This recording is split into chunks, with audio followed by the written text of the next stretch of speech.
Hello दोस्तों, क्या आपका डेली कप ऑफ कॉफ़ी आपके हार्ट को रिस्क में डाल सकता है? आज जानने का प्रयास करेंगे कि हर कैफ़ीन वाले ड्रिंक या हर चाय कॉफ़ी वाले ड्रिंक हार्ट पेशेंट्स के लिए क्या नुकसानदायक है और क्या ये हर हार्ट पेशेंट के लिए एप्लीकेबल है कि उसको अपनी ज़िंदगी में कैफ़ीन या चाय कॉफ़ी को बंद कर देना चाहिए? और क्या हर तरह से जो कैफ़ीन बॉडी में जाता है, चाहे चाय के फॉर्म में, कॉफ़ी के फॉर्म में या कैफ़ीनेटेड ड्रिंक्स के फॉर्म में या टैबलेट्स के फॉर्म में, सभी का बॉडी पर सेम इफेक्ट होता है या नहीं, आज जानने का प्रयास करेंगे। आज का टॉपिक है कैफीन का इफेक्ट हार्ट पर। टॉपिक पर जाने से पहले जो लोग हमारे चैनल पर नए हैं उन्हें रिक्वेस्ट करूंगा कि चैनल को सब्सक्राइब करें और यदि कंटेंट यूजफुल हो तो हर चाय कॉफ़ी पीने वाले के साथ इसे ज़रूर शेयर करें। शायद उसकी लाइफ में भी कुछ चेंज इससे आ सके, उसे भी कुछ सीखने का मौका मिले। टॉपिक के दौरान कुछ इंटरेस्टिंग साइंटिफिक फैक्ट्स, कुछ प्रैक्टिकल यूटिलिटी की बातें, कुछ साइंटिफिक स्टडीज़ के बारे में आपको बताऊंगा जो आपको ज्ञान भी देंगे और हैरान भी करेंगे। टॉपिक के दौरान हमारा इस मामले में क्या ओपिनियन और वर्डिक्ट है और इस मामले में हम क्या फाइनली आपको कहना चाहते हैं ये भी आपको बताऊंगा, इसलिए बने रहिए हमारे साथ एंड तक। चलिए शुरू करते हैं। आप दिन भर में कितने कप चाय या कॉफ़ी लेते हो, कमेंट सेक्शन में लिख के हमें बताएं। कैफीन डेफिनेटली हार्ट को एक स्टिमुलेंट का काम करता है, आपकी हार्ट रेट और ब्लड प्रेशर को बढ़ाता है। लिमिटेड मात्रा में यदि आप इसको लेते हैं तो ये उतना नुकसानदायक नहीं है, लेकिन जब इसको आप बहुत ज़्यादा मात्रा में लेते हैं तो ये हार्ट रेट और ब्लड प्रेशर दोनों के हिसाब से नुकसानदायक है। रिसर्च ने बताया कि जब आप कैफीन या चाय कॉफ़ी को बहुत ज़्यादा मात्रा में लेते हैं तो ये आपकी ब्लड प्रेशर को सडनली बढ़ा सकता है। रिसेंटली एक लैब स्टडी में बताया गया था कि चाय कॉफ़ी पीने के बाद सिस्टोलिक और डायस्टोलिक ब्लड प्रेशर 9 से 10 मिलीमीटर तक बढ़ सकता है। इस sudden short burst of blood pressure कई बार नुकसानदायक कर सकता है, पर हाँ, सडनली ब्लड प्रेशर बढ़ना कई बार ज़्यादा प्रॉब्लम भी कर सकता है और जब लंबे समय तक ये ब्लड प्रेशर बहुत बढ़ा रहता है तो ये और ज़्यादा नुकसान कर सकता है। जानना समझना ज़रूरी है। लंबे समय में कैफीन यानी चाय कॉफ़ी को बहुत ज़्यादा मात्रा में लेने से लोगों के हार्ट पर क्या इफेक्ट होता है, चलिए इसे जानते हैं। अमेरिकन कॉलेज ऑफ कार्डियोलॉजी के एक आर्टिकल में 2024 में दिखाया गया था कि हेल्दी यंग अडल्ट जो हफ्ते में 5 दिन अगर चाय कॉफ़ी बहुत ज़्यादा मात्रा में ले रहे थे और ऑन एन एवरेज वो पर डे 400 मिलीग्राम कॉफ़ी लेते थे, जो कि एवरेज 4 कप ऑफ कॉफ़ी में आता है, तो उनका हार्ट रेट और उनका ब्लड प्रेशर परसिस्टेंटली हाई रहता था और इवन आफ्टर एक्सरसाइज भी उनका हार्ट रेट बहुत ज़्यादा रह रहा था और इवन आफ्टर एक्सरसाइज या बाकी हेल्दी चीज़ें करने के बाद भी उनका हार्ट रेट और उनका ब्लड प्रेशर कंटिन्यूसली हाई रह रहा था। तो यानी हैबिचुअली अगर आप बहुत ज़्यादा मात्रा में अगर कैफीन लेते हो तो वो आपके ऑटोनॉमिक नर्वस सिस्टम को अफेक्ट कर सकता है। 400 मिलीग्राम पर डे से ज़्यादा अगर आपका इंटेक है तो डेफिनेटली आपको नुकसान हो सकता है। अगर किसी व्यक्ति को हार्ट के रिदम का प्रॉब्लम है, जैसे इरेगुलर हार्ट बीट का प्रॉब्लम है, अरिथमिया या एट्रियल फिब्रिलेशन का प्रॉब्लम है, वहां पर ज्यादा प्रॉब्लम हो सकता है। इस मामले में एक लार्ज प्रोस्पेक्टिव कोहॉर्ट स्टडी जहां पर 3 लाख लोगों को एनालाइज किया गया था, वहां पर बताया गया था कि हर एडिशनल कप ऑफ कॉफी जो वो लेते थे दिन भर में, उससे अरिथमिया खासकर एट्रियल फिब्रिलेशन के डेवलप होने का या बढ़ने का रिस्क 3% तक बढ़ रहा था। इस मामले में कोई क्लियर कट गाइडलाइंस नहीं है, लेकिन हाँ, एट्रियल फिब्रिलेशन या इस तरह के रिदम डिस्टर्बेंस वाले पेशेंट को हिदायत दी जाती है कि बहुत अत्यधिक मात्रा में चाय कॉफ़ी ना ले। हालांकि इस मामले में दोनों अलग अलग तरह के व्यूज़ और ओपिनियंस है। रिसेंटली हमारे पास एक फीमेल पेशेंट आई थी जिनको पैल्पिटेशंस की प्रॉब्लम थी और वो दिन भर में 4 से 5 एनर्जी ड्रिंक्स ले रही थी, जिसकी वजह से उनको प्रॉब्लम आ रही थी। हमने उनका एनर्जी ड्रिंक्स का इंटेक को कम कराया और थोड़ा उनको मेडिसिन दिया, जिसके बाद उनकी प्रॉब्लम चली गई। अगर किसी को स्ट्रक्चरल हार्ट डिजीज और खासकर हार्ट फेलियर, तो वहाँ क्या फ़र्क पड़ता है। एक स्टडी की गई थी जहाँ पर 500 मिलीग्राम कैफीन लोगों को दिया गया 5 घंटे के अंदर और हार्ट फेलियर के पेशेंट को ट्रेडमिल पर दौड़ाया गया था, पर इस तरह के पेशेंट में कोई सिग्निफिकेंट प्री मैच्योर बीच या टैकीकार्डिया ज़्यादा देखने को नहीं मिला। तो यानी कि जो कन्वेंशनल आइडिया कि हर हार्ट पेशेंट को कैफीन बंद कर देना चाहिए और कैफीन पीने से सबको ही अरिथमिया हो जाएगा, हर हार्ट फेलियर का पेशेंट मर ही जाएगा, ऐसा बिल्कुल नहीं है। पर लेकिन हाँ, ये है कि एक वर्ड ऑफ कॉशन तो ज़रूर इस मामले में आपको ध्यान रखने की ज़रूरत है, लेकिन सबके लिए बहुत ज़्यादा डेंजरस है ऐसा नहीं है। इस मामले में अलग अलग तरह की स्टडीज़ अलग अलग चीज़ें कोट करती है। मॉडरेट इंटेक कैफीन से ज़्यादा फर्क नहीं पड़ता, लेकिन बहुत ज़्यादा मात्रा में यानी कि 600 मिलीग्राम पर डे से ज़्यादा अगर आप ले रहे हो तो शायद फ़र्क पड़ सकता है। हालांकि पूरी तरह से इसको सपोर्ट करने और रिफ्यूट करने के लिए पूरी स्टडीज़ अवेलेबल नहीं है।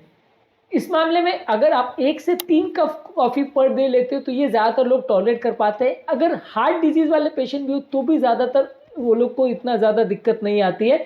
इस मामले में एविडेंस इस बात को पूरी तरह से सपोर्ट नहीं करता कि चाय कॉफ़ी बहुत ज़्यादा लेने से हमेशा डेंजरस अरिथमियाज होते हैं, पर अगर बहुत ज़्यादा मात्रा में कैफीन आप कंटिन्यूस ले लेते हो और ज़िंदगी भर लेते हो तो ब्लड प्रेशर और हार्ट रेट पर फर्क पड़ सकता है और ये आपके ओवरऑल ऑटोनॉमिक सिस्टम पर प्रेशर कर सकता है।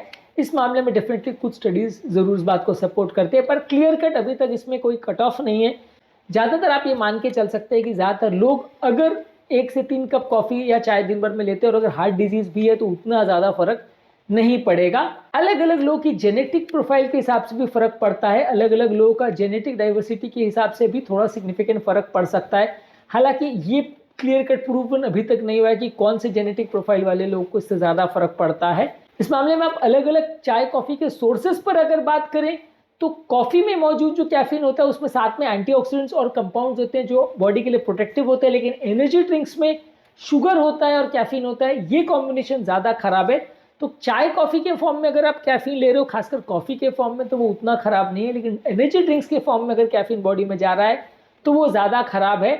टैबलेट्स के फॉर्म में भी अगर आप ले रहे हो तो उसको लगभग बीच में मान सकते हो, क्योंकि शुगर और कैफीन का कॉम्बिनेशन ज़्यादा नुकसानदायक हो सकता है। अगर कॉफ़ी भी आप बहुत ज़्यादा चीनी डाल के ले रहे हो और बहुत स्ट्रॉन्ग कॉफ़ी पी रहे हो तो वो भी शायद नुकसानदायक हो सकता है। ब्लैक कॉफ़ी को कंपेरेटिवली थोड़ा सेफर माना गया है, जो शुगर के बिना ली जाती है, तो वो कंपेरेटिवली थोड़ा बेटर माना जाता है। इस मामले में एक और चीज़ पर डिस्कशन करना जरूरी कि यदि आप चाय कॉफ़ी को थोड़े टाइम के लिए बंद करते हैं उसके बाद रीस्टार्ट करते हैं तो उसका क्या इफेक्ट होगा, क्या उससे लोगों को ज़्यादा प्रॉब्लम होगी।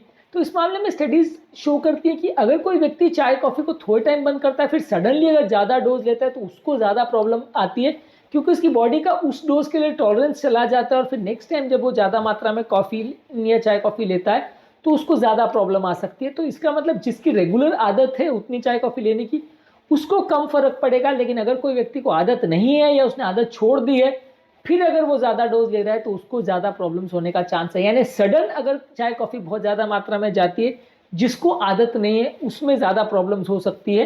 अगर किसी व्यक्ति को रेगुलर आदत है 2 या 3 कप चाय या उसके हिसाब में चाय कॉफ़ी लेने की या कैफीन लेने की, तो उसको उतना ज़्यादा फर्क नहीं पड़ेगा, इसके चांसेस ज़्यादा हैं। आपके कार्डियक आउटपुट को, आपके स्ट्रेस हार्मोन्स को, आपके एंडोथेलियल सिस्टम को अफेक्ट कर सकता है, नेलियो की इनर लाइनिंग को अफेक्ट कर सकता है। हालांकि ये बहुत ज़्यादा डैमेज नहीं करता है, लेकिन लंबे समय में क्रॉनिकली बॉडी का अगर कैफीन लेवल अगर एलिवेटेड हो तो ये थोड़ा बहुत प्रॉब्लम कर सकता है। जहाँ तक एट्रियल फिब्रिलेशन की बात है, रिसेंटली डीकैफ ट्रायल में ये एक स्टडी की गई थी जहाँ पर बताया गया था कि अगर आप चाय कॉफ़ी ले रहे हो तो इवन एट्रियल फिब्रिलेशन वाले पेशेंट में उल्टा थोड़ा फायदा देखने को उनको मिला था, जहाँ पे एट्रियल फिब्रिलेशन के रिकरेंस को कम होते देखा गया था। तो इस मामले में यानी कि डेंजरस अरिथमियाज वाले पेशेंट्स में भी क्लियर कट ऐसा नहीं है कि उनको पूरी तरह से अपने चाय कॉफ़ी को बंद कर देना है। वहाँ पे भी अगर आप 1 से 3 कप अगर ले रहे हो तो चलेगा, बहुत ज़्यादा डोज मत लीजिए और बहुत ज़्यादा सडनली बहुत ज़्यादा मात्रा में जितनी बॉडी टॉलरेट ना करे उतना मत लीजिए। हमारा इस मामले में फाइनल वर्डिक्ट ये है कि थोड़ा कंफ्यूजिंग इस मामले में एविडेंस है। अलग अलग गाइडलाइंस अलग चीज़ कहती है, कोई स्टडी कहती है कि प्रॉब्लम नहीं होती, कोई स्टडी कहती है प्रॉब्लम होती है। डोजेस के मामले में भी कोई क्लियर कट गाइडलाइंस नहीं है, पर मान के चलिए कि अगर आप 2 से 3 कप कॉफ़ी अगर हेल्दी एडल्ट ले रहा है, अगर हार्ट डिजीज़ भी है तो भी ज़्यादा प्रॉब्लम नहीं करेगा। 300 से 400 मिलीग्राम पर डे से ज़्यादा लीजिए। 600 मिलीग्राम से ज़्यादा आप एक्सीड करेंगे तो प्रॉब्लम हो सकती है। रात को सोते समय लेंगे तो ज़्यादा प्रॉब्लम हो सकती है। एनर्जी ड्रिंक के फॉर्म में लेंगे तो ज़्यादा प्रॉब्लम हो सकती है, और कुछ टाइम छोड़ने के बाद सडनली अगर हाई डोज में लेंगे तो ज़्यादा प्रॉब्लम हो सकती है, और बहुत ज़्यादा मात्रा में कंटिन्यूसली लेते रहेंगे तो ज़्यादा प्रॉब्लम होगी। शुगर को ज़्यादा मात्रा में लेंगे तो ज़्यादा प्रॉब्लम होगी, और अगर शरीर में पानी की कमी हो यानी डिहाइड्रेशन हो तो ये और ज़्यादा इफेक्ट कर सकता है। तो ये सारी वो चीज़ें हैं जहाँ पर आपको एक्स्ट्रा ध्यान रखने की ज़रूरत है, जहाँ ज़्यादा मात्रा में चाय कॉफ़ी पीने से आपके हार्ट को प्रॉब्लम हो सकती है। पर इस मामले में ऐसा बिल्कुल नहीं है कि हर हार्ट पेशेंट को चाय कॉफ़ी पूरी तरह से बंद कर देना है। हर अरिथमिया वाले और हर हार्ट फेलियर वाले पेशेंट्स को भी चाय कॉफ़ी पूरी तरह से बंद कर देने से बहुत फ़ायदा होगा ऐसा नहीं है, लेकिन हाँ कम मात्रा में लेने से थोड़ा सा बेटर आप इसे मान सकते हैं। उम्मीद करूँगा कि आज के टॉपिक में कुछ नई बातें जानने को मिली होगी। जो लोग हमारे चैनल पर नए हैं उन्हें रिक्वेस्ट करूँगा कि चैनल को सब्सक्राइब करें।